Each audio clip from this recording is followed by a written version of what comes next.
आदरणीय साथियों, केंद्र में भाजपा की सरकार है, बहुत सारे राज्यों में भी है।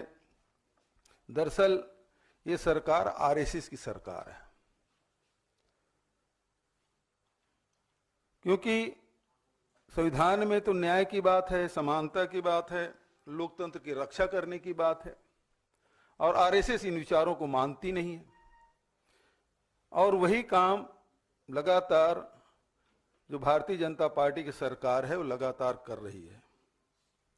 इनका पक्षपाती एजेंडा से देश क्या दुनिया भली भांति परिचित हो चुकी है।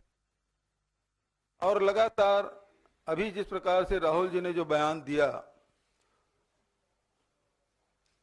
उसके भाषण को तोड़ मड़ोड़ के ये लोग, चाहे जेपी नड्डा जी हों चाहे और कोई हो, वो इसकी व्याख्या गलत ढंग से कर रहे हैं।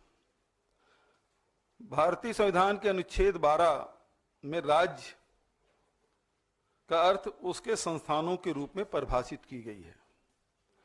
अब जितने भी जो न्याय, समानता और लोकतंत्र की रक्षा करने की जिम्मेदारी इन संस्थाओं की है, उसको ये लोग कब्जा कर लिए हैं। आप देख सकते हैं कि किस प्रकार से निर्वाचन आयोग की भूमिका रही है, किस प्रकार से भारतीय जनता पार्टी के लोग लोकसभा सत्ता में होते हुए लोकसभा नहीं चलने दे रहे हैं, किस प्रकार से ईडी, आईटी, सीबीआई का दुरुपयोग हो रहा है।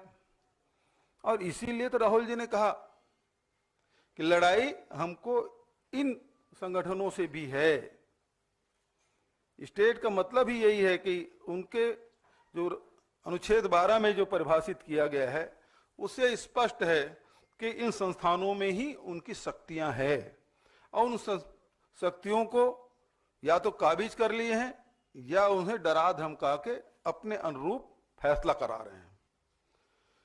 तो इसलिए जो हमारी लड़ाई है केवल आरएसएस या बीजेपी से नहीं, बल्कि जो इस संगठन को कब्जा कर लिए हैं, जो हमें न्याय दिलाती है, जो हिंदुस्तान की जनता को न्याय दिलाती है, उस पर कब्जा कर लिए हैं, उनके खिलाफ भी हमारी लड़ाई है।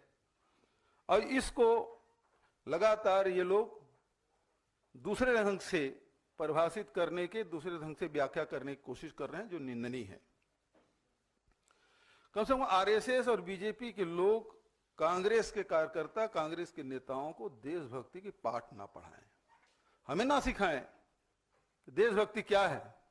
वो तो हमने देख लिया कि आजादी की लड़ाई में आपकी भूमिका क्या रही है, कि देश के आजादी के दीवानों के साथ आप थे या फिर अंग्रेजों के साथ थे। ये पूरा देश ने देखा है। आज लगातार इन संगठनों के माध्यम से कब्जा करके सामाजिक संरचना और आर्थिक नींव को कमजोर